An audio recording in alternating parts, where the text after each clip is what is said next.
Good morning, Old Fisherman with you. Hey, I want to show you a few things today.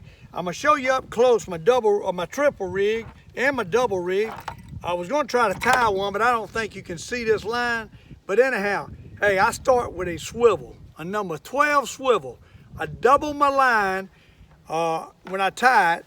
I go down about 10 inches to a jig head, then about 10 more inches or 8 more inches to another swivel. And at that point, I double the line again and come down with 2 lines, about 12, 15 inches to a jig. And then we go below that to a swivel and then to a spoon. That's my 3 rig. So you're talking one swivel at the top, 2 lines coming off of it. The shorter line you put your jig on, jig head, and then you go down about 4 or 5 inches below that to a swivel. Then you double your line again, you come up to another 12 or so inches to a jig, and then a swivel, and then the spoon. That's what we got. That's the 3 rig. I want to show you how I tie them lines. I always double my line. I use small lines, so I double my line. I'm going to use this as a hook. I'll slide it in and double my line, and then I'll twist around 8 or 10 times. With this big line, I'm not going to do it but a few times, and I'll stick back through the loop, and preferably, once you do that, you go back up through the other loop. So you go through both loops, and then you cinch it down. You want to weten your line when you cinch it down. That's what you end up with, and you'll have 3 ends when you clip all these ends each time. I'll do it one more time for you, where you can see a little closer. I double my line when I go through the hook. Double my line. And then I'll twist it, like I say, 8 or 10 times with a regular line, but you can't do it with this line. Then I go back through the loop, put it through the loop, and then I go back up through the loop, the other loop, and that's the way we do it, and cinch it down. And you got three ends. I hope y'all could see that.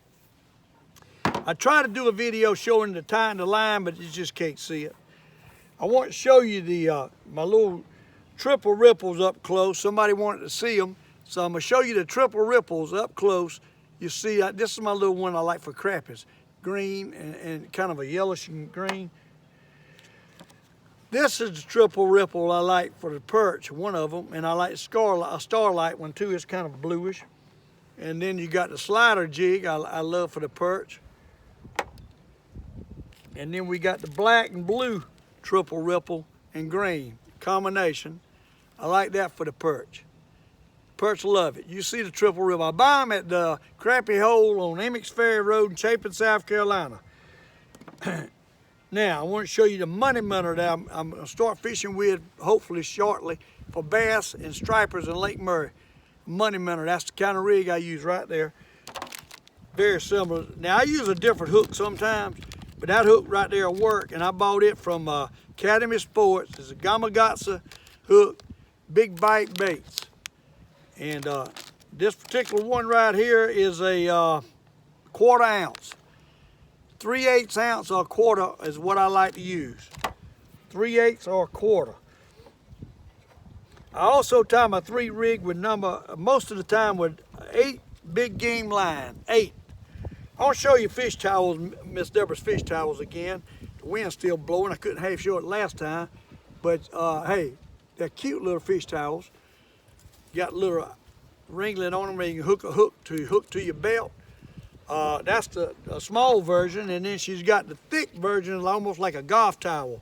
Real heavy, real soft, and the Old Fisherman, you got to love it on it with a little ringlet on it. But this is a little bit heavier towel. Now it's a trifold, but it's a nice towel, really nice towel. It costs a lot more than the other little towel, but she's also got a fish, and you got to love it. The Old Fisherman, you got to love it. Embroidered on them on this one with blue, and she's got one very similar with white. So she's got them. You can put different colors on them. I like the white ones and the blue one.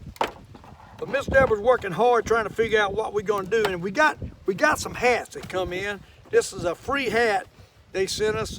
It's a really good hat. It's Duraduck Wildlife Series hats. They come in green and khaki. They already got a fish embroidered on them. See that?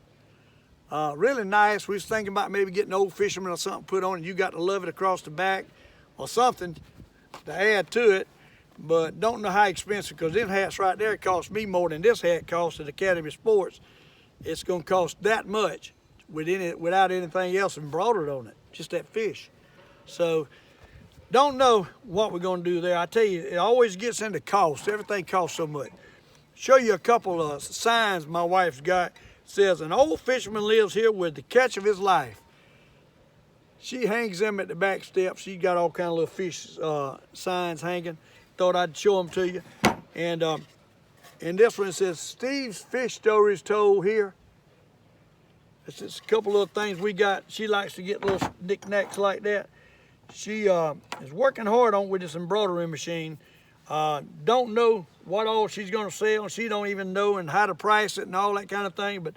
But we do have she has those towels made, what I just showed you.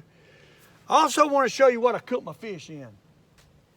I use, I think you can see it, and I'll pick up the camera, but I use a Bayou Classic.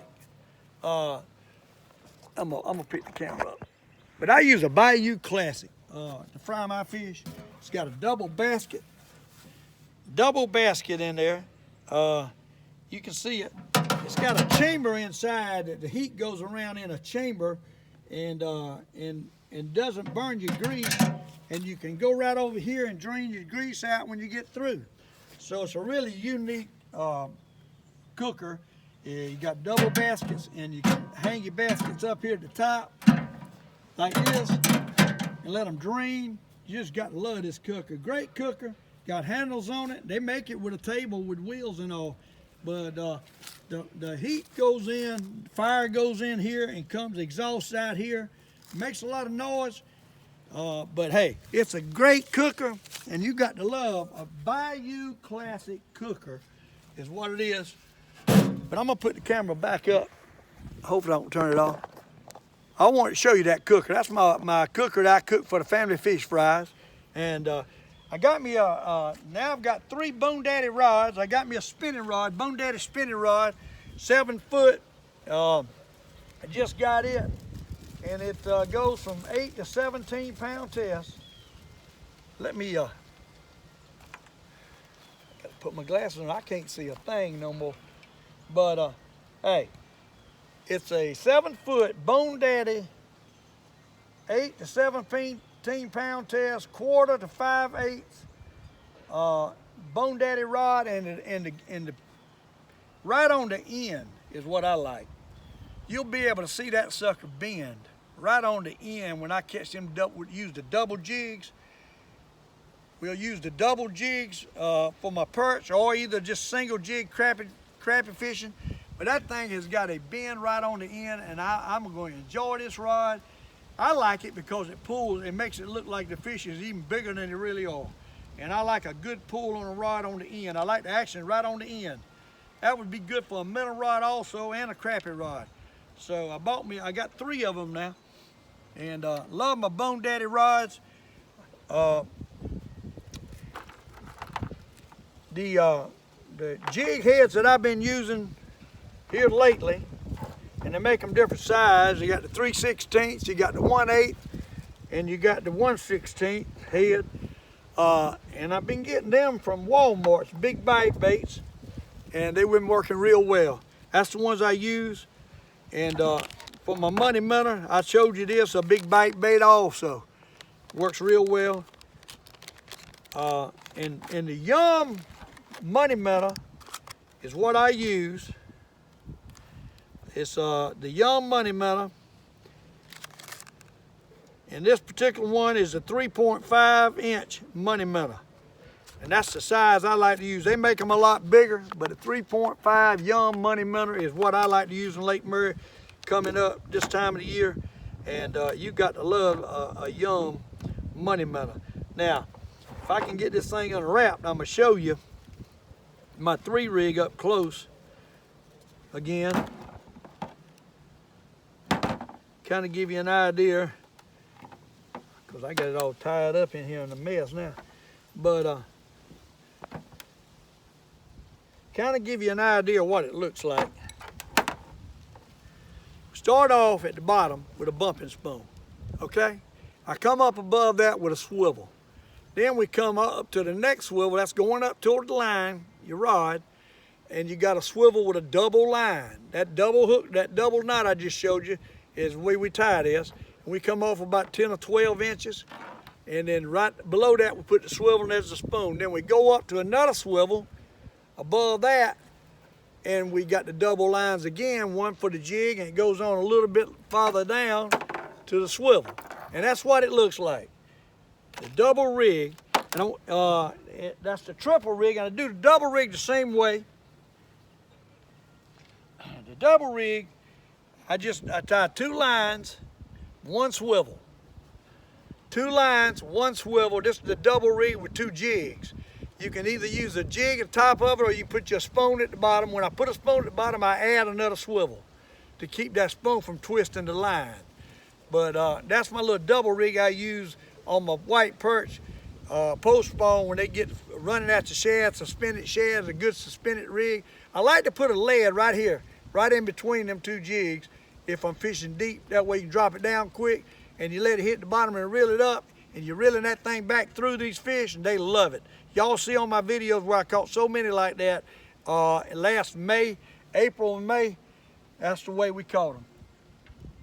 But I want to also show you, Buddy Deal sent me a Millennium chair through the mail, and I'm going to use it.